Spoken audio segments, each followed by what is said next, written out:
Gente, vamos abrir a Bíblia em 2 Samuel, capítulo de número 6.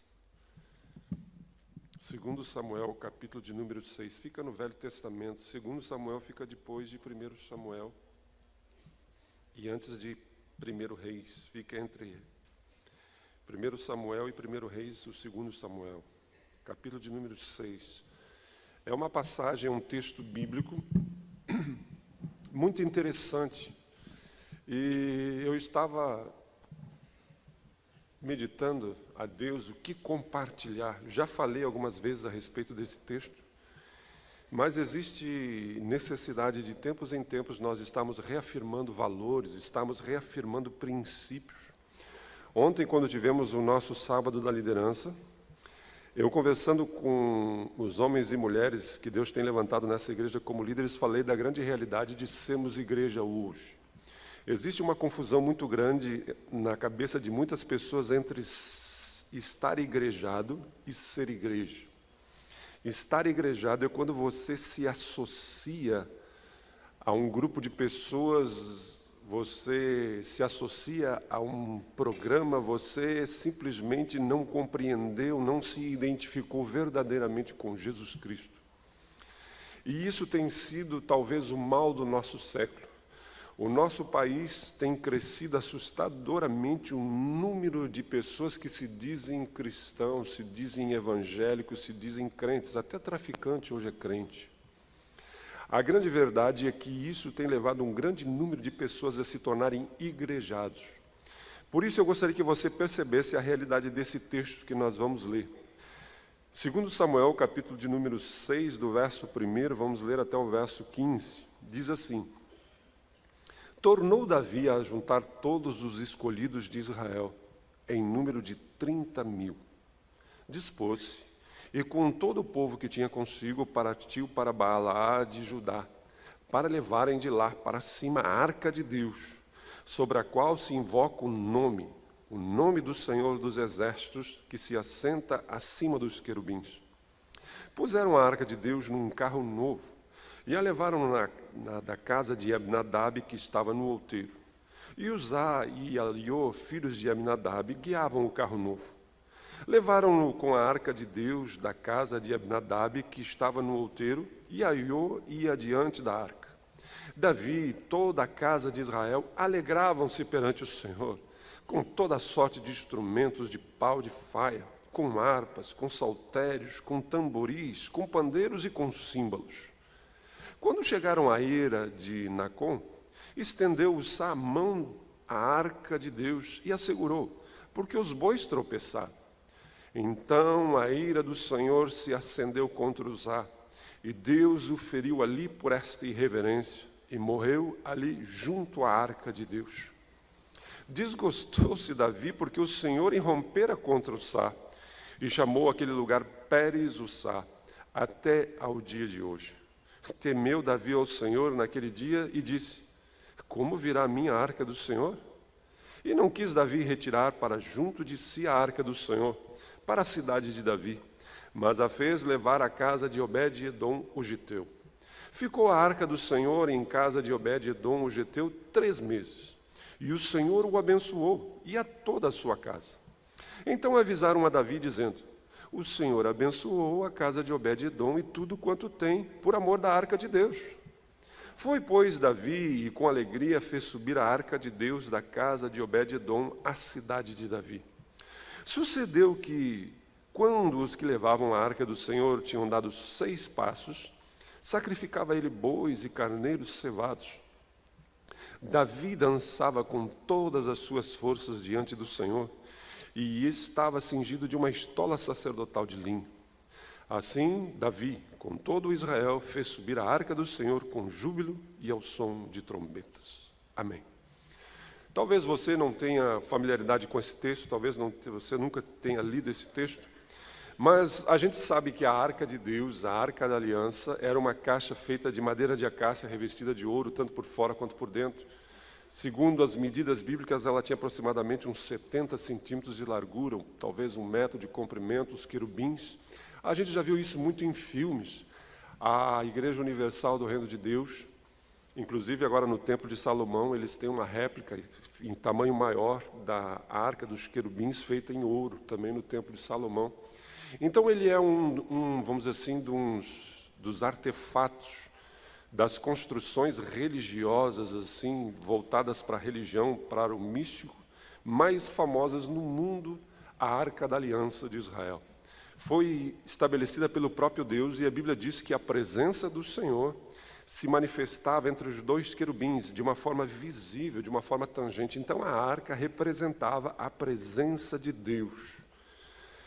Sabemos que no Velho Testamento, na velha dispensação, o Espírito Santo não habitava nas pessoas. O Espírito Santo não era como hoje, que habita em nós. Hoje somos o templo do Espírito. Mas naquela época, a presença de Deus se fazia perceber dessa forma. Essa era uma das formas. E a arca representava, simbolizava a presença de Deus. Nós sabemos que antes de Davi não existia um templo, existia o tabernáculo. Então a Arca da Aliança, quando Davi agora já é rei em Israel, ela estava, vamos dizer assim, largada na casa de um homem. E Davi sentiu de trazer a arca para Jerusalém. Jerusalém era agora a capital, o centro da nação. E Davi disse assim, poxa vida, eu me relaciono com Deus, então eu quero a arca perto de mim. Eu quero a arca próxima, porque isso vai mostrar isso para o povo. Isso também vai trazer para mim a realidade da presença de um Deus próximo, junto a mim. E Davi então vai buscar a arca com 30 mil pessoas.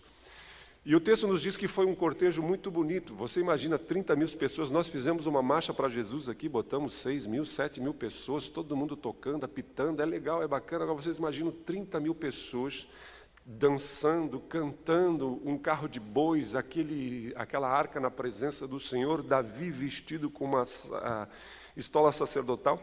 Era uma festa legal, bacana, bonita. A gente, se olhasse de fora e dizer assim, mas que bacana, o Senhor está sendo glorificado, o Senhor está sendo exaltado, as coisas estão acontecendo, Davi está trazendo a presença do Senhor junto a Jerusalém, que era o centro, a capital do reino. Davi está com a bola toda. Só que no caminhar, no meio do caminho, o carro de boi em que a arca estava, meio que deu uma sacudida. E um dos irmãos, eram dois irmãos, um ia na frente puxando o boi pela corda, o outro ia em cima. Ele temeu que a arca caísse e colocou a mão na arca. E ao colocar a mão na arca, ele foi fulminado, eletrocutado, caiu morto, um infarto fulminante.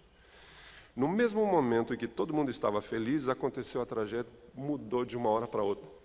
E mudou de uma forma tão radical que Davi disse, Davi não era bobo. A gente vê que Davi era um homem segundo o coração de Deus, mas ele também disse que tem uma coisa aí que eu não entendi ainda. Eu estou querendo essa arca perto de mim, agora essa arca está matando gente. Eu não quero morrer, não. Então, larga essa arca na casa de Obed-edom. E Obed-edom não era nem israelita. Obed-edom não era nem um judeu. Ele era geteu. Então, Davi diz assim, para não complicar nada, vamos largar na casa desse cabra aqui, então deixa assim. De uma hora para outra, aquilo que era alegria, aquilo que era festa, virou choro, virou tragédia. De uma hora para outra, a casa de alguém foi enlutada. De uma hora para outra, alguém perdeu o pai. De uma hora para outra, alguém perdeu o marido. De uma hora para outra, alguém perdeu o filho, o amigo, o irmão. Por quê? Porque aconteceu algo equivocado, algo errado. Davi voltou e o texto nos diz que depois que passaram-se 3 meses, alguém foi a Davi e disse, olha Davi, o problema não estava na arca, não. O problema não era a arca. Porque a arca lá na casa de Obed-edom, pelo contrário, tem abençoado a vida do cara. Não só a vida dele, mas tudo o que ele faz está, em 3 meses, a vida dele deu um plus. O problema não era a arca, não.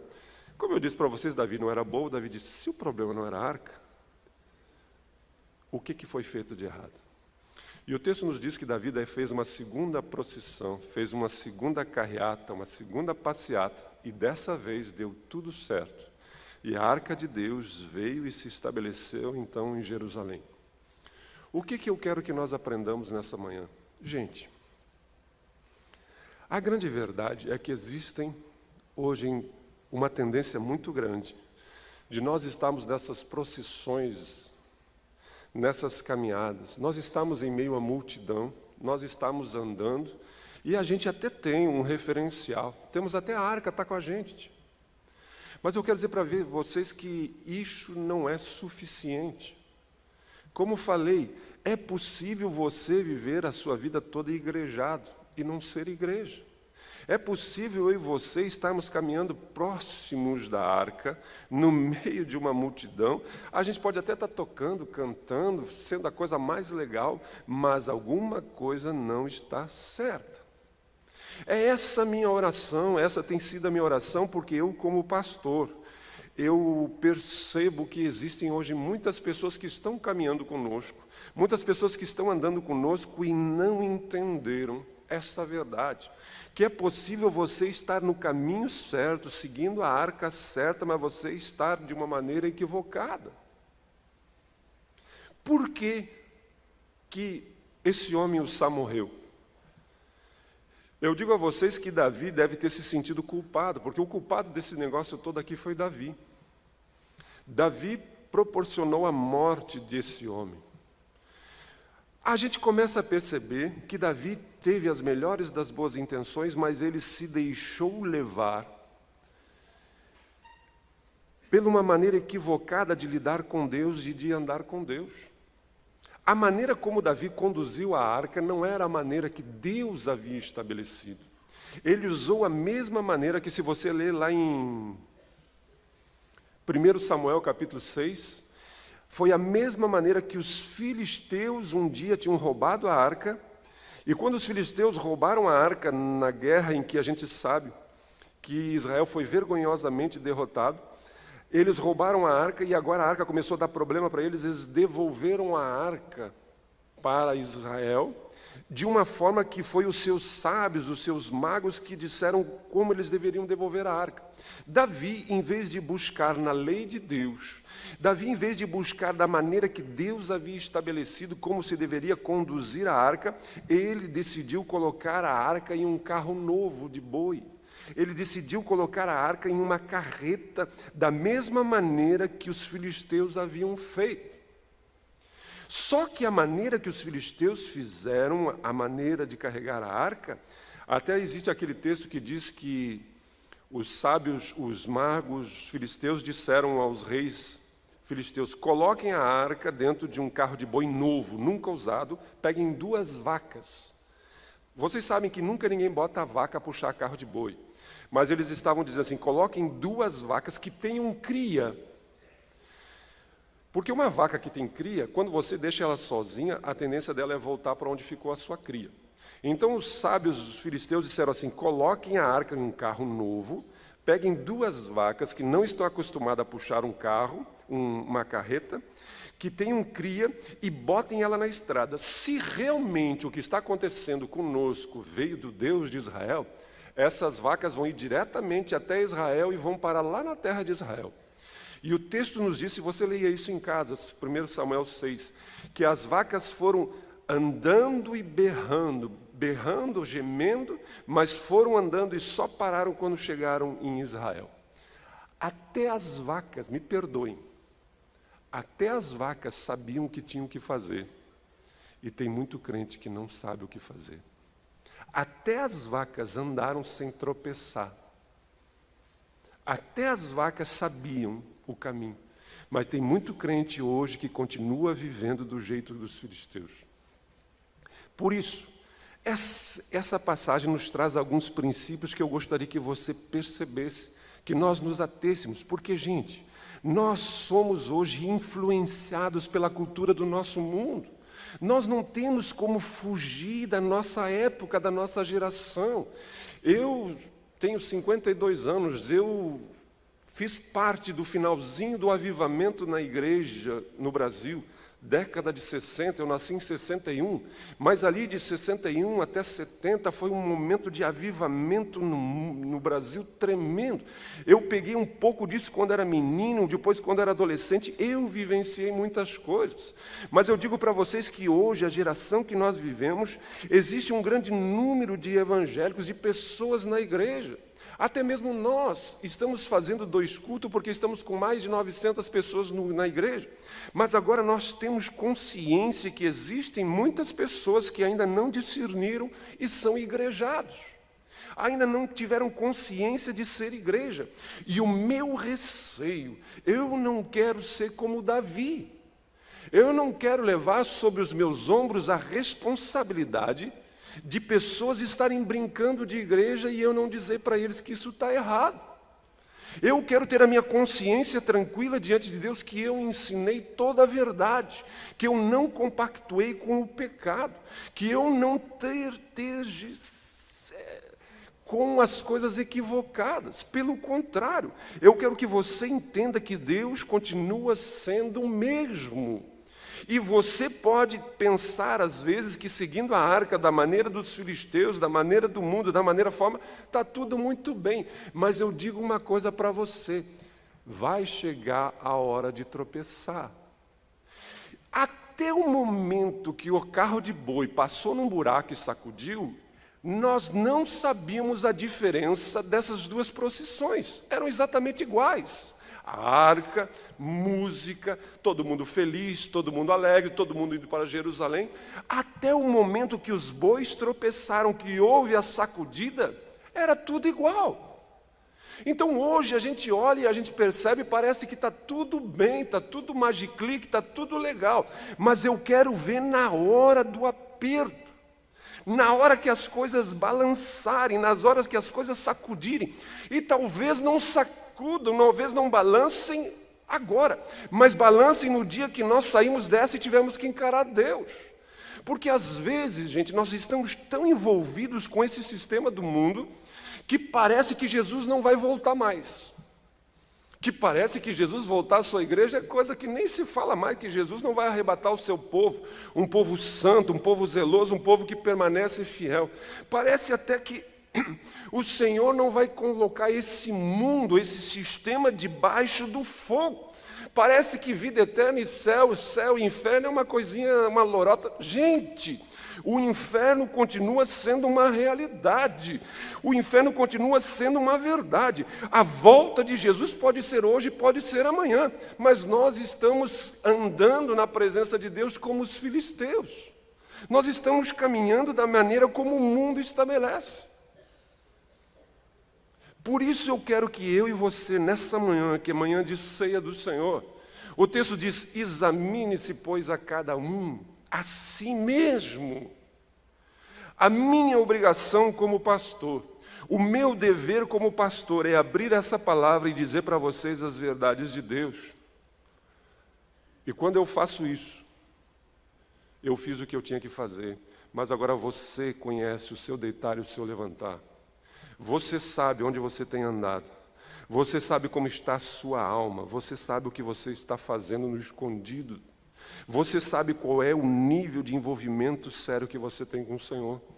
Porque o mundo, o sistema, tem nos levado a nos relacionarmos com Deus da forma dele. E relacionar-se com Deus da forma do mundo traz morte. A primeira coisa que a gente percebe é que Deus nunca tinha dito que a arca deveria ser levada em carro de boi. Quem inventou essa história de carro de boi foi os filisteus. A arca da aliança tinha do lado dela 2 argolas de ouro também.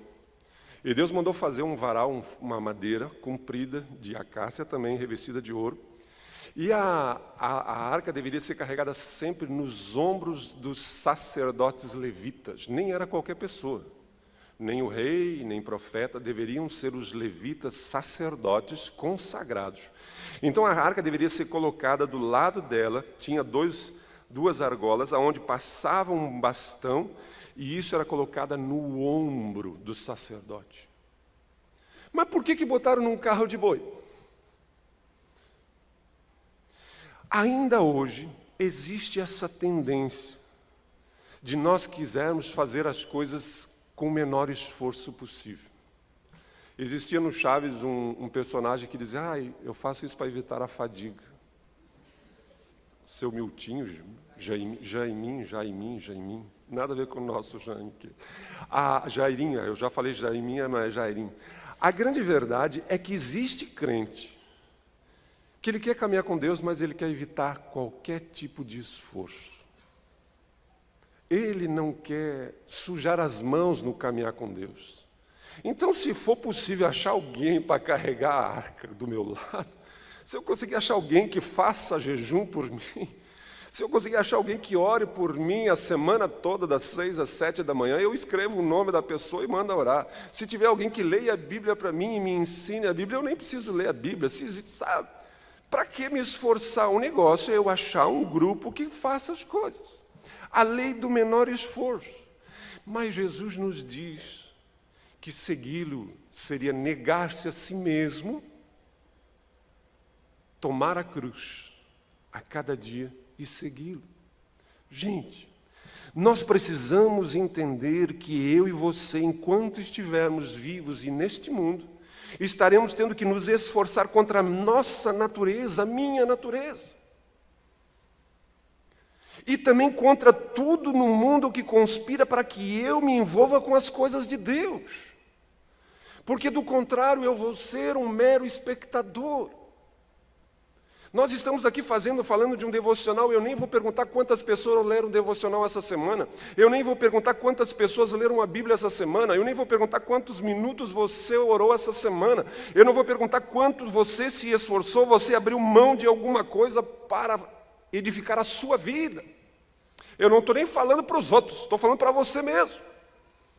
Então ali estavam aquelas pessoas botando a arca num carro de boi, por quê? Porque, convenhamos, gente, carregar uma arca 16 quilômetros. 16 quilômetros está como daqui mais ou menos lá no mercado público em Porto Alegre. Você imagina você botar uma arca no ombro de daqui até o mercado público? Ah, pelo amor de Deus, vamos botar numa carroça. E e vamos lá, a coisa é mais fácil. E mais rápido também. Mas essa é a maneira de ser do mundo. As coisas de Deus exigem carregar a cruz, exige você colocar no ombro, exige você assumir os seus compromissos. Outra coisa que nós percebemos é que, quando Deus disse que a arca deveria ser carregada no ombro, Ele estava dizendo que precisava existir um relacionamento entre o sacerdote, o levita e a arca. Uma arca largada dentro de um carro de boi, ela não tem intimidade com ninguém, é uma mercadoria. Agora, no momento em que o homem colocasse, o sacerdote colocasse, o levita colocasse a arca no seu ombro, ele tinha que segurar aquele varão, ele tinha que segurar aquela haste, ele tinha que estar próxima da arca. Gente, Deus está dizendo a mim e a você que nós precisamos ter um relacionamento íntimo com Cristo. E eu quero que você coloque isso na sua cabeça. Não culpe o seu pastor, não culpe a sua igreja, não culpe a sua esposa, não culpe os seus filhos, o seu esposo, o seu patrão, a Dilma, não culpe ninguém. Porque eu e você somos os únicos responsáveis pela nossa intimidade com o Pai. Eu não posso colocar nenhum pretexto em relação à minha atividade com o Pai. Eu preciso estar disposto a me relacionar, me amalgamar, fazer parte íntimo com o Pai. É claro que nós juntos, é muito melhor adorarmos juntos, é muito melhor quando estamos às vezes desanimados, estamos prostrados, ouvirmos a voz, o conselho, um amigo, um ombro amigo, precisamos disso, é óbvio.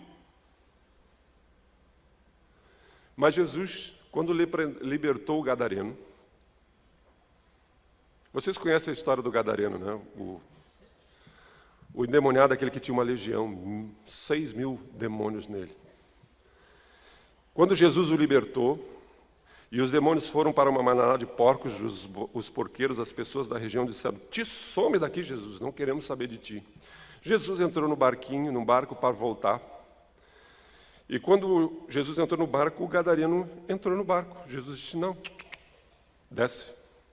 "Como, Jesus?" Jesus disse: "Não, volta para os teus, volta para os seus, volta para a tua casa e fala, testemunha. Você vai ser o único liberto em meio a uma terra em meio a uma nação, uma cidade, uma potestade de demônios.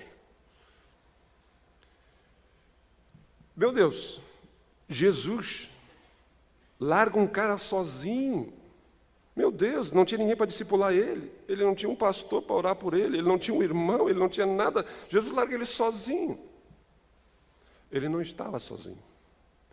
O Espírito Santo de Deus na vida dele. E depois a história comprova. Depois os historiadores mostram que surgiu naquele lugar um núcleo da igreja de Jesus. Gente, mesmo que você tenha que voltar para o meio de um monte de gente encapetada, mesmo que você tenha que estar onde estiver, se você estiver em Cristo, se você tiver um relacionamento com Ele, não importa. Mas a maneira do mundo é uma maneira que nos leva a termos pouca intimidade. A maneira do mundo é muito mais fácil terceirizar. Conversando esses dias com uma pessoa, a quantidade enorme de pais que não oram mais pelos seus filhos, marido que não ministra mais da vida da sua esposa, mãe que não ora mais, não existe mais essa autoridade, precisa estar ligando para alguém, precisa estar pedindo ajuda para alguém, precisa estar falando com alguém. As pessoas não se conhecem mais na sua intimidade com Deus. Gente, a maneira de Deus de andarmos com Ele é uma maneira de intimidade. Temos que estar próximo, não podemos terceirizar a nossa experiência. Eu sou filho de pastor, netos de homens e mulheres de Deus, mas eu precisei um dia conhecer a Jesus e fazer a minha escolha. Os meus filhos são filhos de pastores, netos de pastores.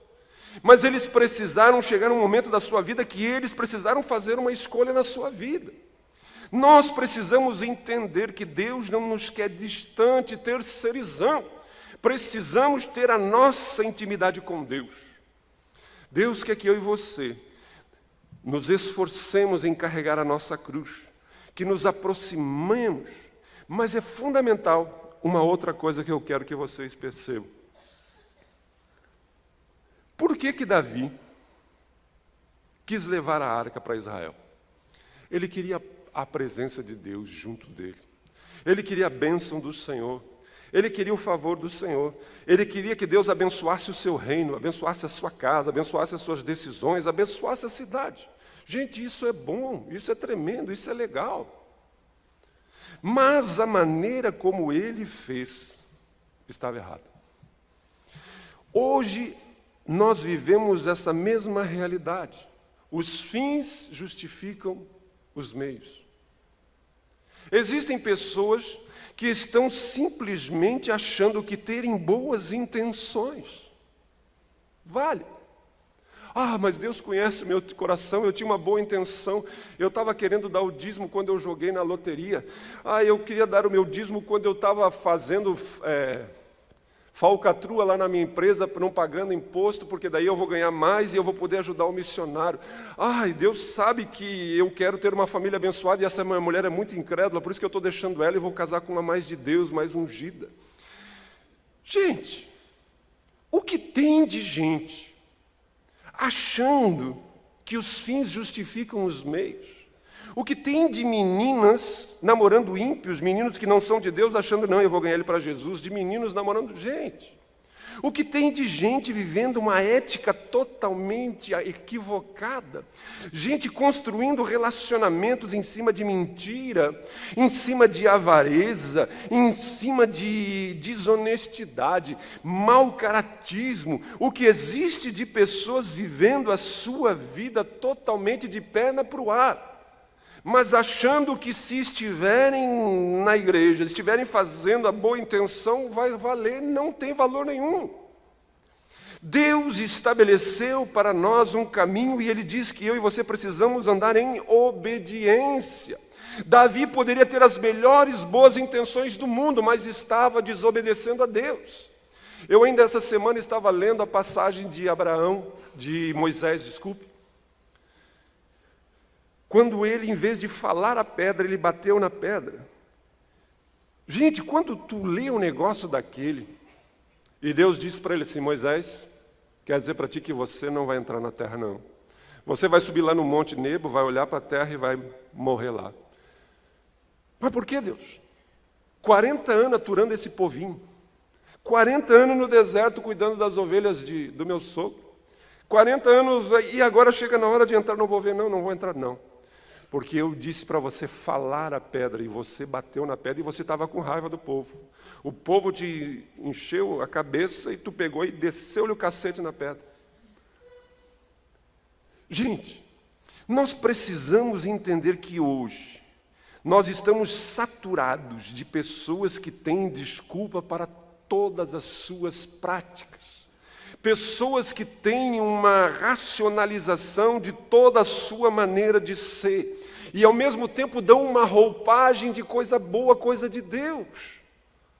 Mas pecado, desobediência, continua sendo pecado, desobediência. Quando você estabelece, pode até as coisas estarem indo bem.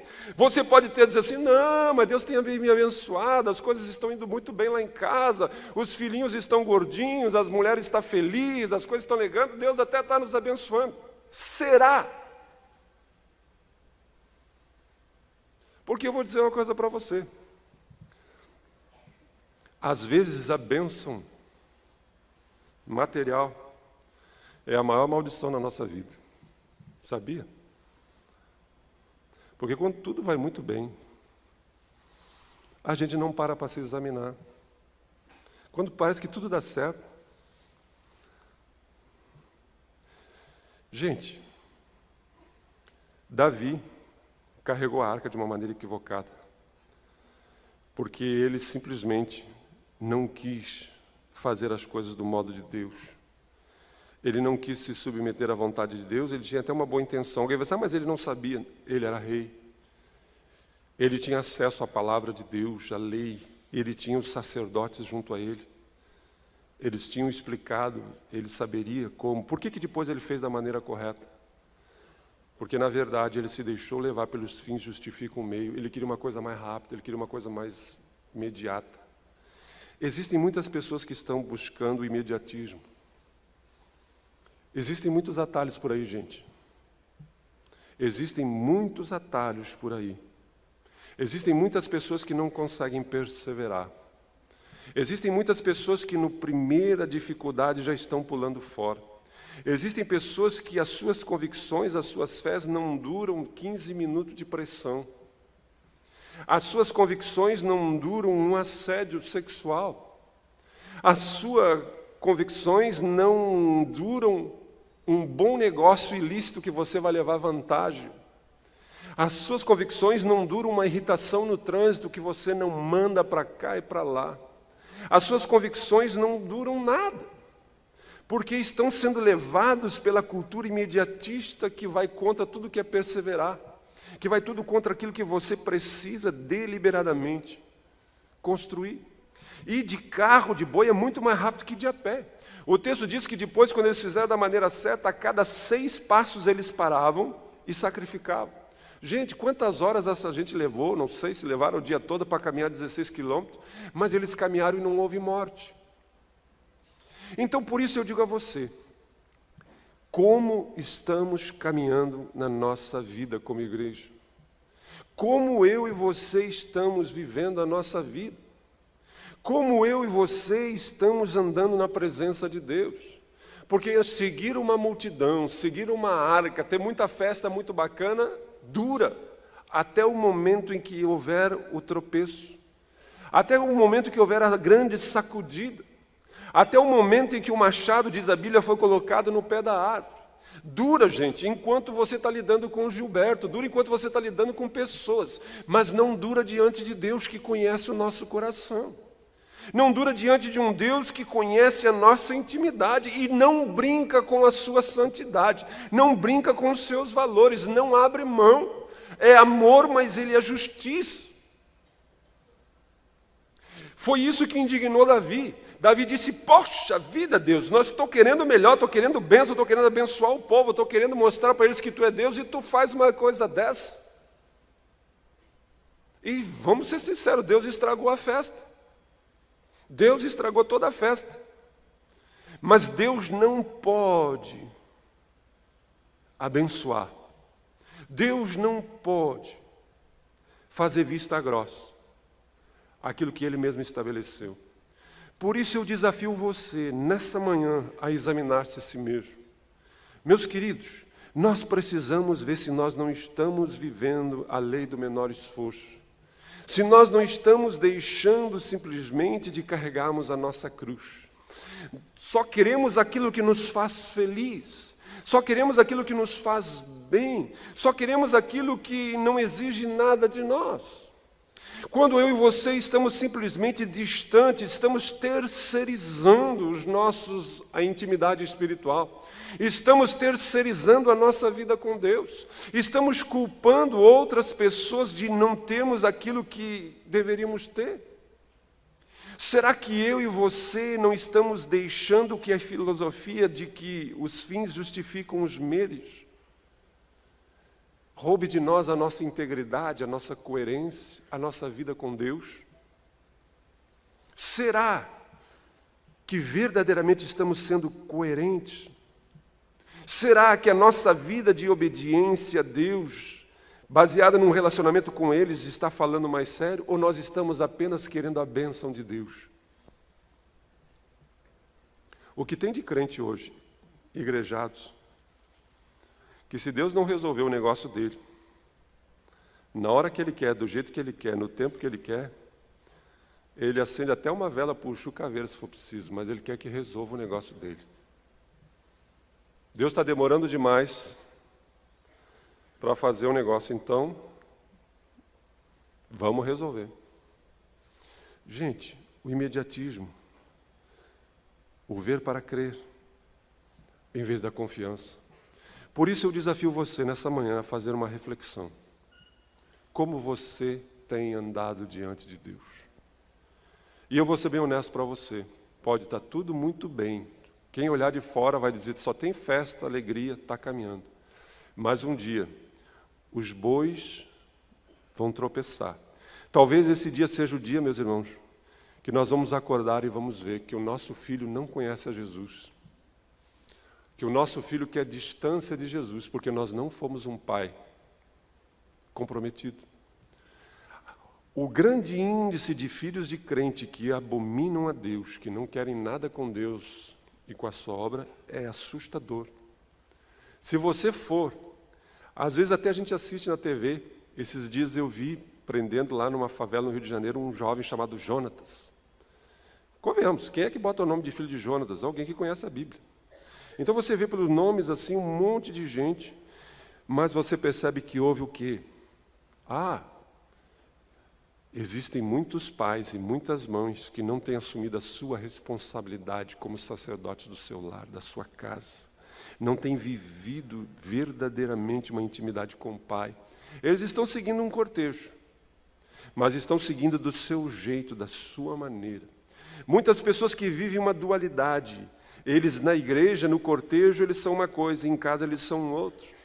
Existem pessoas que os seus negócios, a sua boca, o seu linguajar, a sua vida sexual, a sua vida financeira, todas as suas práticas vão totalmente contra os valores de Deus, mas eles estão seguindo a arca. Eles estão fazendo média com a população, estão fazendo média com a multidão. Mas existirá um dia que eu e você e todos nós teremos que encarar a Deus olho no olho. Olho no olho. E daí, gente, não existe argumento. Daí não existe desculpa. Daí não existe racionalização. Daí não adianta transferir responsabilidades. E esse dia, pode você não acreditar mais nisso, pode você achar que isso é lorota, isso faz parte da mitologia bíblica, vai acontecer. E nós estamos cada dia mais próximos da vinda do Senhor. Estamos cada dia mais próximos do dia em que todo joelho terá que se dobrar diante dele e confessar que Ele é Senhor. Mas que isso aconteça na minha vida e na sua vida hoje. Não por imposição da justiça de Deus, mas pelo amor de Deus nos nossos corações. Vamos orar?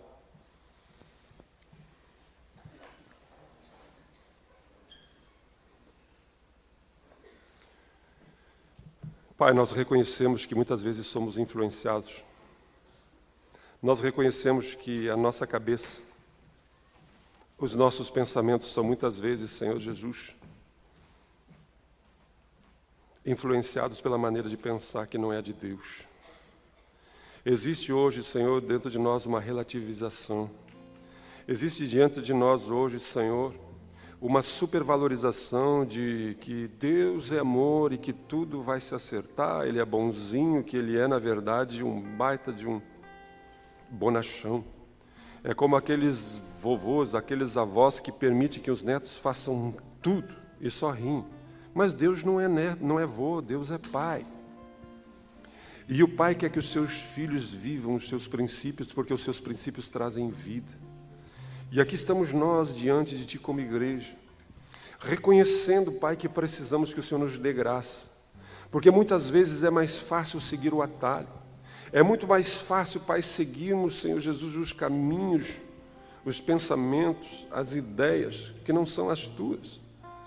Porque esse negócio, Pai, de negar-se a si mesmo, esse negócio de carregar a cruz, esse negócio de dizer não ao nosso eu, ao nosso ego, aos nossos desejos, à nossa concupiscência, esse negócio, Senhor Jesus, de nos privarmos de prazeres momentâneos para recebermos a glória. Pai, esse negócio de não sermos imediatistas, de querermos as coisas do nosso jeito, da nossa maneira. Pai, está tão forte que às vezes, Senhor, temos que estar constantemente pedindo a graça de Deus. Mas eu te peço agora que o Espírito Santo de Deus se revele de uma maneira toda especial a cada filho teu, a cada filha tua. E se porventura existe alguém aqui, Pai, que está seguindo no meio da multidão, mas está seguindo de uma maneira equivocada, alguém que está distante, alguém que está vivendo uma vida dúbia, uma vida dupla, alguém que vive uma vida incoerente, alguém que vive uma mentira, nós te pedimos agora em nome de Jesus, revela, mostra. Porque o Senhor nos chamou para uma vida de santidade, uma vida de obediência, uma vida, Pai, verdadeiramente santa na presença do Senhor. E nós não queremos ser igrejados, nós queremos ser igreja. Nós queremos que as pessoas percebam em nós a mesma maneira de Cristo Jesus, a mesma identificação de Cristo Jesus, na nossa maneira de falarmos, na nossa maneira de agirmos, na nossa maneira de nos relacionarmos, na nossa maneira de pensarmos, nas nossas atitudes. Nós verdadeiramente queremos ser homens e mulheres de Deus, em nome de Jesus, Pai.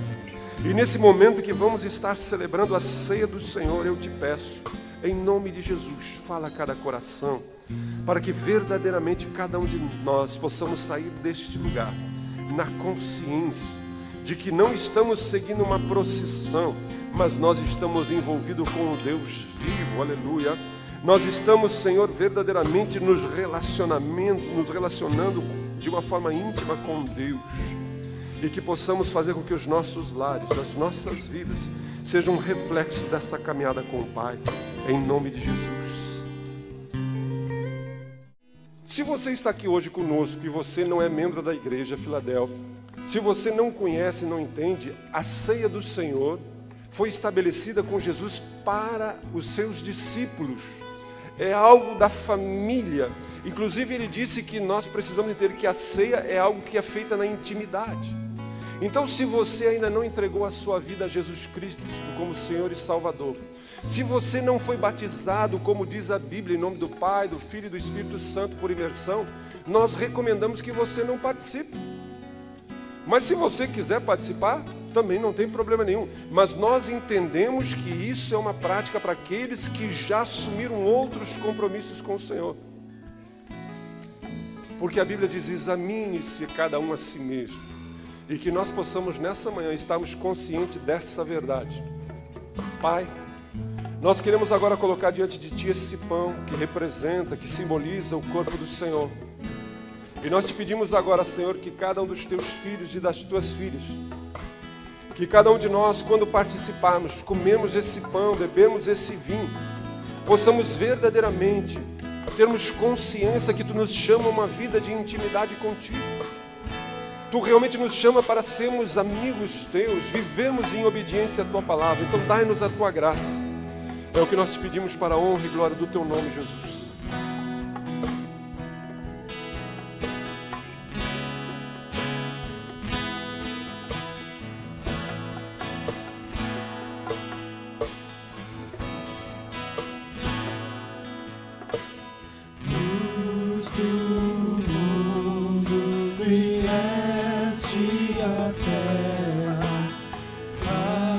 se eu pudesse te ver, tua beleza me leva a adorar-te. Quero contigo viver. E ele tomou o pão, partiu e disse: esse é meu corpo que é partido por vós. Depois ele pegou o cálice e disse: esse é o meu cálice, é o meu sangue, o sangue da nova aliança. Então agora você vai receber o pão e o cálice, e eu gostaria que você segurasse e esperasse na mão enquanto a gente canta. Pode servir. Vim para adorar-te, vim para prostrar-me, vim para dizer que és meu Deus. És totalmente amável, totalmente digno, tão maravilhoso para mim.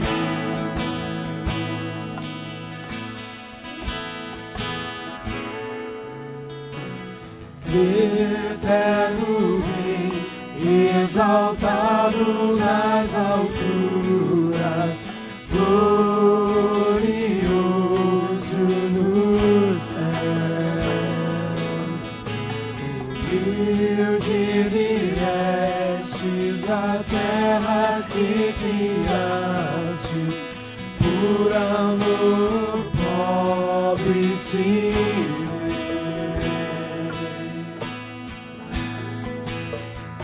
vim para adorar-te, vim para prostrar-me, vim para dizer que és meu Deus. És totalmente amável, totalmente digno, tão maravilhoso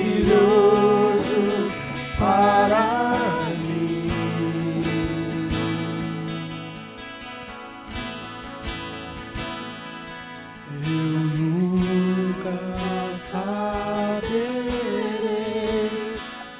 preço dos meus pecados lá na cruz.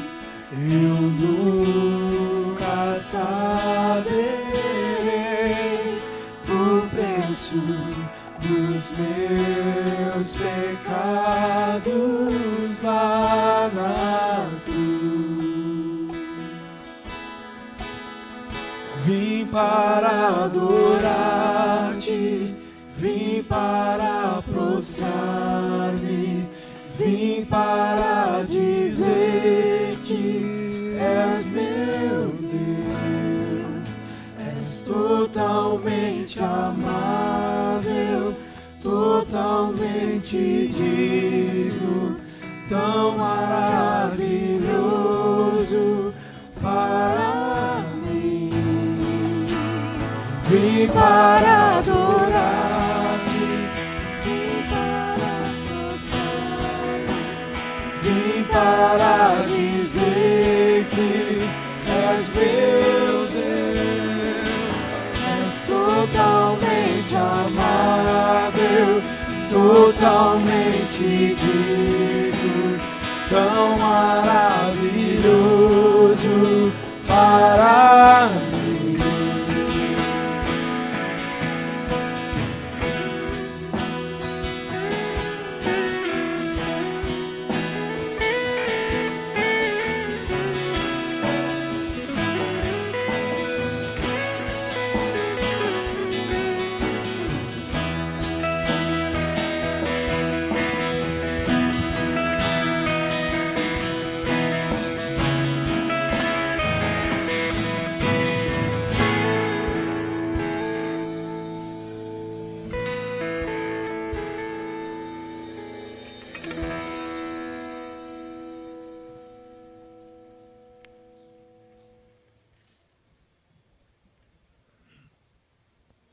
Vamos ficar de pé, meus queridos.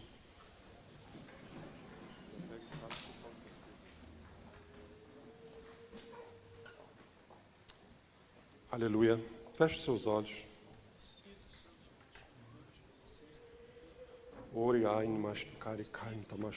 Aleluia. Jesus. Estamos na presença de um Deus que não vimos, mas agora você está sentindo na sua mão, você está segurando algo palpável, tangível. E assim como você está percebendo isso, a presença de Deus está neste lugar.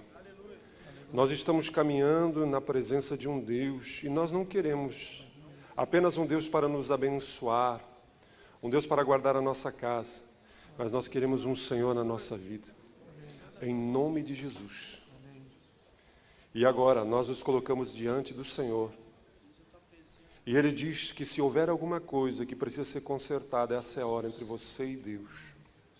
Tome o pão na sua mão agora. Pai, nós, numa atitude de reverência, de gratidão diante de Ti, queremos dizer a Ti que queremos fazer parte do Teu corpo, somos parte do Teu corpo, e queremos que o Senhor tenha prazer nas nossas vidas. E assim como Tu não medisses esforços, o Teu corpo foi moído, transpassado pelos meus pecados, pelos nossos pecados, nós agora nos identificamos contigo, e queremos dizer a Ti que queremos tomar a nossa cruz e Te seguir a cada dia. E assim coma então do pão. Comamos do pão. Amém.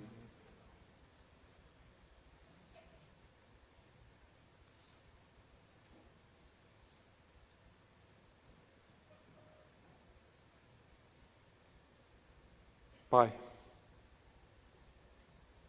esse cálice agora representa aquele sangue que foi derramado por mim, por nós. E esse sangue, Pai, perdoou todos os nossos pecados. Aleluia.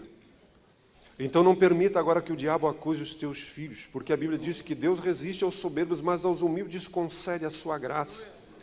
E se confessarmos, se nos arrependemos, o Senhor nos perdoará de todas as nossas iniquidades, porque temos um advogado.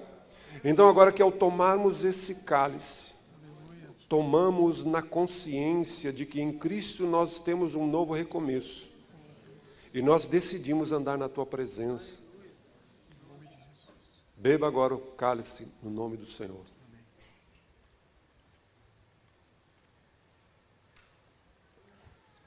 Muito obrigado, Pai, por esse privilégio. E que o Espírito Santo de Deus edifique as nossas vidas agora em nome de Jesus. Amém. Aleluia.